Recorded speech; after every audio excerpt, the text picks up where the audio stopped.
Entertainers, when you go to Houston, stay away from Jay Prince Jr. There's a whole play going on. Here go the play right here.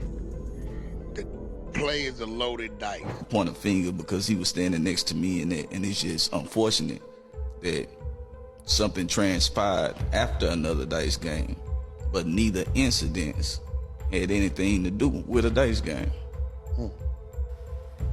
I can't believe people play with people's intelligence the way they play with people's intelligence and intellect, you know, the way they do today. You know, people are telling lies for a living.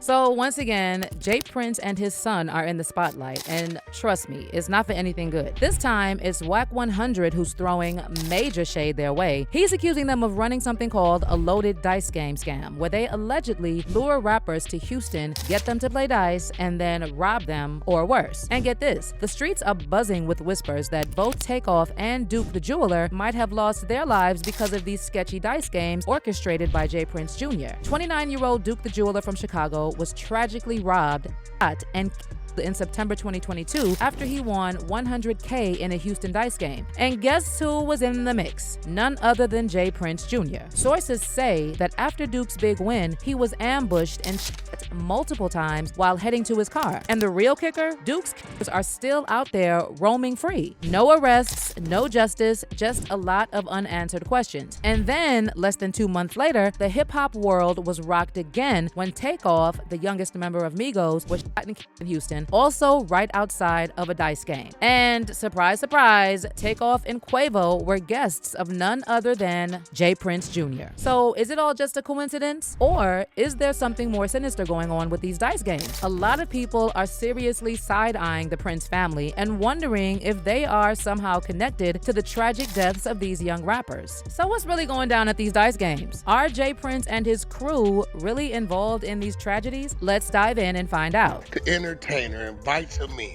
act like he's covering for him, hanging out, everything is cool. Let's go here, let's go there, let's go here, let's go there. He introduces the dice game. So for those who might not be in the loop, let me spill the details on Jay Prince. He's not just any ordinary music executive. He's the CEO and co-founder of the Houston-based label Rap-A-Lot Records. He likes to call himself the King of Houston, and honestly, he's been holding down that title for a minute. Now, his son Jazz Prince isn't just living in his dad's shadow. He's out here making waves with his streetwear brand Mob Ties. But here's where things get interesting. Word on the street is that when big-name rappers roll into H-Town, Jay Prince steps in as their unofficial bodyguard, ensuring they're safe and sound. Sounds all good, right? Well, not so fast. The streets are buzzing with some shady whispers about this so-called protection service. People are saying that Jay Prince and Jazz might be pulling a fast one on these artists, allegedly extorting them and charging sky-high fees for their protection. And if that wasn't sketchy enough, there are even rumors flying around about these dice games they host, where artists supposedly end up getting set up. And Takeoff's tragic death has only added fuel to the fire. But he wasn't the first to lose his life after attending one of Jazz Prince's infamous dice games. Just a couple of months before, Chicago's Duke the Jeweler won a whopping $100,000 at one of these games. But things took a dark turn. He was reportedly robbed and later ambushed and fatally shot while walking to his car. And then after the tragic passing of Takeoff, some fans were quick to call out Quavo, saying he should have known better than to get mixed up with Jay Prince and the Mob Ties crew after what happened to Duke the Jeweler just 2 months prior. And considering all the rumors swirling around about the Prince family, people are saying Quavo should have just kept his distance, because why put yourself, or more importantly your family, in a situation that could turn deadly?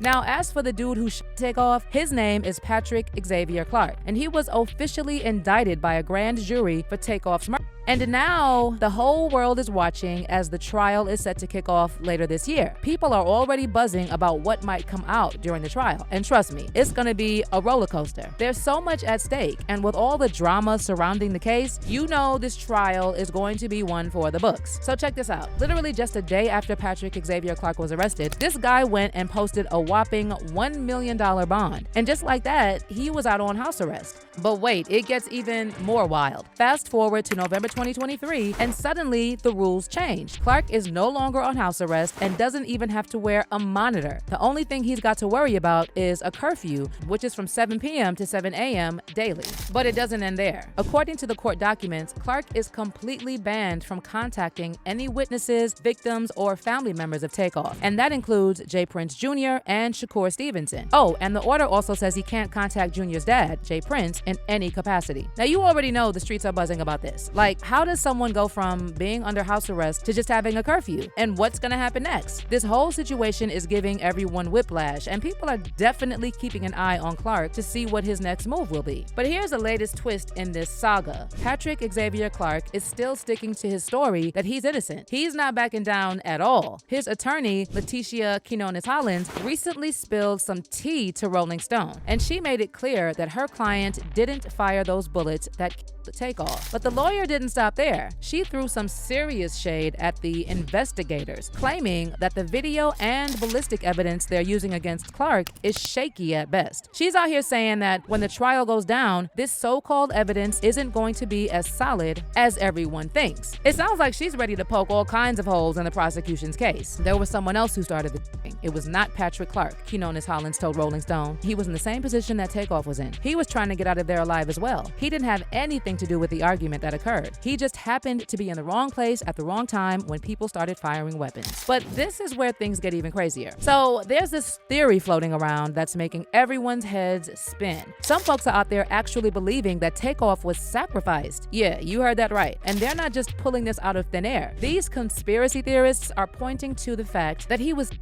Halloween, as if it's some sort of sinister sign. But the rabbit hole goes even deeper than that. Fans have been buzzing about how just one day before Takeoff's tragic death, he and Quavo dropped the music video for their track Messy. And let me tell you, the imagery in that video is seriously spooky. It's got people wondering if it was all a setup or some kind of dark foreshadowing. In one scene, there's a group of people gambling and arguing over cars, which is giving major dice game vibes. And then there's Quavo casually sitting there with a by while he looks over a Migos contract. Talk about ominous. But the real kicker, Takeoff is standing right next to a drawing of the Grim Reaper with the words R.I.P. scribbled next to it. It's almost like it was a chilling preview of what was to come. So naturally, fans started connecting the dots and spiraling into all sorts of theories. Some are convinced that this was all some dark, twisted plan, while others think it's just a creepy coincidence. Either way, it has everybody talking and digging even deeper into what really happened that night. But hold up, why would anyone even think about sacrificing a superstar like Takeoff? I mean, he was at the top of his game, making bank not just for himself, but for a whole lot of people around him. Well, here's where things get dark. Allegedly, in the music industry, death can sometimes be just as lucrative as a hit record. Cat Williams recently spilled some major tea about this during an interview. And while he didn't outright name drop Takeoff, the way he was talking had everyone raising their eyebrows. Cat hinted that it's no coincidence that so many young rappers are meeting tragic, untimely deaths. According to him, there's a shady side to the industry where every time a rapper dies, someone up at the top is cashing in big time on that tragedy. Cat suggested that there are powerful people behind the scenes who actually profit from these deaths, and that's why we keep seeing these heartbreaking patterns. It's big money. When these rappers get killed, not incidental. Somebody made $100 million and now don't have to talk to that artist or none of their crew, don't have to validate none of their contracts. Now only got to deal with the mama, only got to see her once a year, and it's over. And the money goes up and up and up. But Cat isn't the only one spilling the tea on this. A lot of music industry insiders have been dropping hints and trying to warn up-and-coming rappers about the shady stuff that goes down behind the scenes, especially when they get mixed up with Jay Prince and his whole crew. So after Takeoff's tragic death, former music executive and video director Robbie Starbuck even went viral for speaking out about these so-called industry sacrifices. He put out a video that got everyone talking, sharing some eye-opening thoughts on what really might be going on in the music business. The truth is this, a bunch of young black male rappers keep dying. You know who's not dying? Record executives. The record executives that push for them to continue to make songs and create a culture that is obsessed with death and Starbucks straight up claimed that record execs are purposely steering black artists towards promoting negative behaviors that harm their own communities. According to Starbucks, it's all part of a twisted strategy to keep these artists and their fans in a constant state of trauma. Why? So they're easier to control and manipulate with money. The industry's obsessed with it, but those record executives, they're not dying. because they don't push this culture on their own people, but they're encouraging you to push it on yours, and they're paying you handsomely to do it. We're being used. You've been used for a long time, you know. They create this paradigm to make you believe that you're so important and your celebrity status is worth so much, but in truth, you're a pawn in their game and you always have been. The government has wanted to hold down communities of people in different ways through different methods for a very long time. Their method in the Black community has been to use entertainment to create a culture obsessed with death and money, so that they could create a false paradigm of what happiness and what success really was. And here's where Starbuck really turned up the heat. He didn't just stop at calling out the record execs. He went all in, claiming that these music industry bigwigs are actually in cahoots with the government and using Black artists as pawns to push some seriously questionable agendas. So I challenge you, use your power to do the right things. If you continue to do the same thing you've done, more rappers like this are going to die. How many have to die before you change the culture? Now, Robbie Starbuck might have kept it vague when he hinted that record label execs are cashing in on artists' deaths. But you know Jaguar Wright isn't one to hold back. She's out here connecting the dots. And guess who she's putting on blast? None other than Jay Prince and Jay-Z. In her latest interview with Real Life Productions, Jaguar didn't just spill the tea, she poured the whole kettle. She came through with a wild theory that links Takeoff's tragic death to Megan Thee Stallion's drama with Jay Prince, who used to be her label boss. So here's the backstory. Megan originally signed with 1501 Certified Entertainment in 2018, but by 2020, she was making major moves to renegotiate her contract. This caused a lot of tension, and her debut album was delayed. Jaguar's theory? Rock Nation had its eyes on Megan and wanted to take over her career entirely, but Jay Prince wasn't about to let that happen without a fight. Then, just when things were heating up, Takeoff's death shocked everyone, and according to Jaguar, that tragedy somehow paved the way for Rock Nation to swoop in and take full control of Megan's career. Corporate Takeoff's death wasn't nothing but a corporate hostile takeover using his life as the god. Oh my God. Yeah, R.I.P. Takeoff. That boy died so they could cash in a motherfucking insurance policy and to cover up the fact that Rock Nation was ripping Megan away from 300. I guess nobody's paying attention to the fact that complete control of Megan Thee Stallion's career was taken over right after Takeoff died, and the Prince family were forced to leverage and let her go, even though they did not want to. Isn't that interesting? Houston politics. Let me ask you, because And I'm not saying allegedly. oh, I'm saying, Sean Carter, you're a piece of shit. But hold up, let's not let Jay Prince off the hook either. The rumor mill is buzzing with some major accusations from different rappers, and things are getting heated. Word on the street is that Jay Prince has been drawing rappers to Houston with the promise of these dice games, which might seem harmless at first. But here's the kicker. Once things start getting intense and the stakes get high, it's allegedly the perfect setup for someone to get taken out. And when things go south, it's all conveniently written off as just another moment of chaos. Wack 100 didn't hold back either. He laid it all out, accusing Jay Prince's son of running a loaded dice game scam on these rappers who come to Houston. Yo, so I had a dude call me, right? And that Junior been having some going on down there in Houston, bro. We got the media team in here. So it's an inside month. Now this month, he's the one that's tied to the dude that makes the loaded dice, right? Check the play out. All entertainers, when you go to Houston, stay away from Jay Prince Jr. The whole play going on. Here go the play right here. The play is a loaded dice. Now I'm gonna talk about something. Let me see if y'all catch up with what I'm saying. The entertainer invites him in, act like he's covering for him, hanging out, everything is cool. Let's go here, let's go there, let's go here, let's go there. He introduces the dice game. He got 3 right, who rotate the dice. Now, these dice is loaded.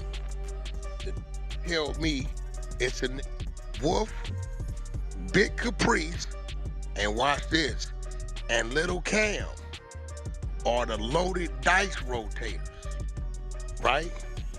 He said, Wack, there was a situation that occurred that a certain jeweler around and got past the dice on accident and was hitting all them for a couple hundred. They got irritated about that. I ain't gonna go too far into that story because, right, boom. The only way they could get their money back was however money back. He said, but Lil Cam, Wolf, and Big Caprice are the 3 designated to say I'm up, I got the next, and they pass the dice to each other, but they loaded, but they them up. Whoever's in town, the entertainer, right? They say Jay Prince Jr., he get 30% of whatever the take is. Wack 100 wasn't playing around. He straight up warned artists to steer clear of Jay Prince Jr.'s dice games, calling them out as a scam. He even hinted that Quavo and Takeoff might have been caught up in this shady setup, which could have triggered the altercation that led to Takeoff's heartbreaking death. The math is math and let it math. But entertainers, beware of with Jay Prince Jr. when he talked about let's go shoot some dice. Because the loaded dice crew of 3 Cam, Wolf, and Big Caprice. We know Lil Cam in there because I believe somehow, some way he was caught up in the dice situation. Rest in peace, Takeoff. I don't know what's going on. But what I do know this, Jay Prince Jr. got a whole thing that when y'all come into town, hold on, bro. Didn't they say 5th Ward earlier that day shooting dice? Yep. That's a fact. That word been out, Wack. That word been out. We been out that memo. And then, so I've been getting hit all day, and it got to the point at the thing with Quavo like, that is the dice. If you're a mother entertainer and you been down there to Houston with the hosting of Jay Prince Jr. and that led you to a dice game, and you was getting hit all your shit, and you remember 3 by the name of Big Caprice, Wolf, or Lil Cam, y'all need to get on Jay Prince Jr. bumper because it was a lineup. Y'all need to holler at that because his people done told me inside, he said, what? We the one give him the money to dice. Who goddamn Quavo was arguing with before he walked out? I think the argument was about the dice. And get this, Wack 100 didn't stop with Jay Prince Jr. He actually dragged Lil Boosie into the drama, accusing him of being part of the dice game setup that ended with Duke the Jeweler's death. Wack, that's the jeweler that got the Boosie dice game.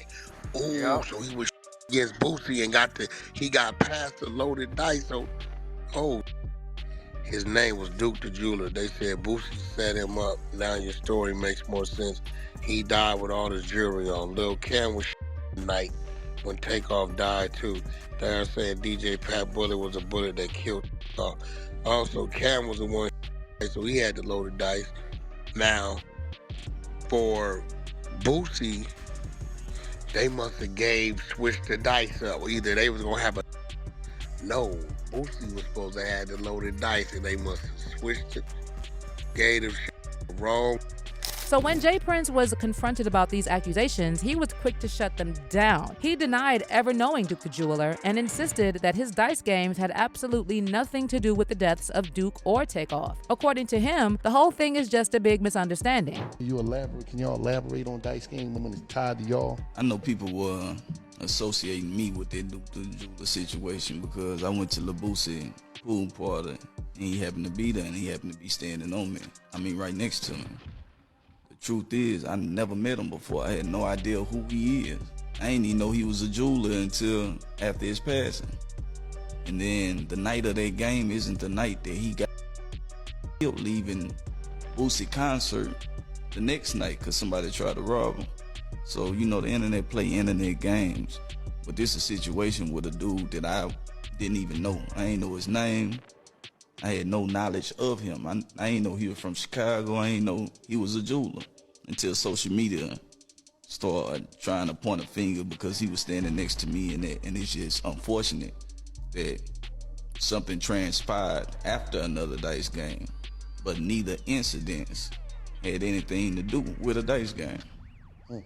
Now, needless to say, fans are saying J. Prince Jr. is full of it. And then some are even speculating that Kendrick Lamar might have thrown shade at the Prince family and hinted at their alleged involvement in Takeoff's death on his diss track Euphoria. In Euphoria, Kendrick drops the lines, "His daddy a killer, he wanna be a junior. They must have forgot the ish they done. Dementia must run in his family, but let it get shaky, I'll park his son." Now, fans are wondering if Kendrick was taking a shot at J. Prince and his son J. Prince Jr., who, let's not forget, was with Quavo on the night Takeoff was tragically killed. Some fans are even saying Kendrick could have been warning J. Prince to back off from his beef with Drake, or else he'd spill the tea on his son's dirty dealings. And whether that's true or not, fans are convinced that J. Prince and his son are knee-deep in some seriously shady business. And some are even saying they should get hit with a RICO case, so all their dirty laundry can finally be aired out. One fan commented, J. Prince Jr. was at the of Duke the Jeweler and Takeoff, both dice games, and his dad set up NBA YoungBoy to get robbed in 2020. Why y'all keep going to private venues in Houston and shooting dice with mob ties? And someone else said, J. Prince and his son should get a RICO. Takeoff and Duke didn't deserve this. But what do you think about all these rumors swirling around J. Prince and his son allegedly setting rappers up in these loaded dice games? Do you believe they had any involvement in what happened to Takeoff? Drop your comments below and make sure you stick around for this next video.